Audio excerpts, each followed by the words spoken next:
কোনো রকমের অতিরিক্ত ঝামেলা ছাড়াই গ্যাস ওভেনে আজকে বানাবো তালের পাল্প দিয়ে তালের পোড়া পিঠে রেসিপি। প্রথমেই কড়াইতে খানিকটা পরিমাণ জল নিয়ে নিলাম। ওই জলের মধ্যেই দিয়ে দিলাম 1 কাপ মতো তালের পাল্প। তো তার সঙ্গেই দিয়ে দিলাম ওই কাপেরই 1 কাপ পরিমাণ দুধটা কিন্তু একেবারেই ঠান্ডা। তো সমস্ত কিছু মিশিয়ে নেওয়ার পর হালকা গরম হয়ে গেলে তখনই দিয়ে দিলাম পরিমাণ মতো চিনি। সমস্ত উপকরণের সঙ্গে যখন চিনিটা ভালো করে মিশে যাবে তখনই দিয়ে দিলাম 1 বাটি চালের গুঁড়ো। চালের গুঁড়ো দিয়ে গ্যাসটাকে একেবারেই কমিয়ে খানিকক্ষণ মিশিয়ে নিলেই চালের গুঁড়োটা ভালো করে মিশে যাবে। পিঠের স্বাদ যাতে ঠিকঠাক থাকে তার জন্যই দিয়ে দিলাম খানিকটা পরিমাণ লবণ দিয়েও মিশিয়ে নেব।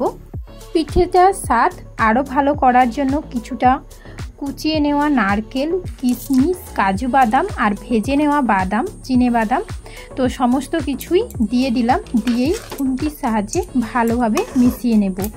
এবারে যেহেতু আমি এটা গ্যাস ওভেনে বানাবো, আমি এখানে একটা ননস্টিকের কড়াই নিয়েছি। ওই কড়াইতে সামান্য একটু জল দিয়ে দেব। জলের ওপরেই দিয়ে দেব একটা কলা পাতা। কলা পাতাটাকে নিচে দেওয়ার পর 2 সাইডের মধ্যেও 2টো কলা পাতা দিয়ে পিঠে বানানোর জন্য কড়াইটাকে প্রথমে রেডি করে নিলাম। এবারে পিঠে বানানোর ব্যাটারটাকে কড়াইয়ের মধ্যে নিয়ে নেব।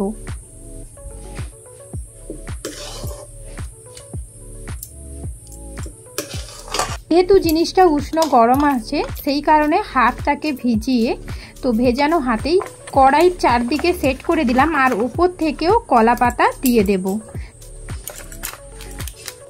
গ্যাসের ফ্লেমটা একেবারেই লোতে রেখে ওপরে একটা ভালো করে ঢাকনা দিয়ে দেব 15 থেকে 20 মিনিটের জন্য একেবারেই লোতে। এক পিঠ যখন হয়ে যাবে আর পাতাটাই অনেকটাই কিন্তু সেদ্ধ হয়ে গেছে, অপর পিঠটা হওয়ার জন্য উল্টে দেব। পোড়া পিঠে কিন্তু একেবারেই রেডি। পিঠেটা বানাতে আমার 45 মিনিট টাইম লেগেছে। তো মাঝখান থেকে কেটে দেখাই পিঠেটা কেমন হয়েছে। পিঠেটা কিন্তু খুব সুন্দরভাবে ভেতর থেকেও হয়ে গেছে। এই তালের সিজনে একবার হলেও এরকমভাবে তালের পোড়া পিঠে বানিয়ে দেখতে পারেন, খেতে কিন্তু খুবই ভালো হয়।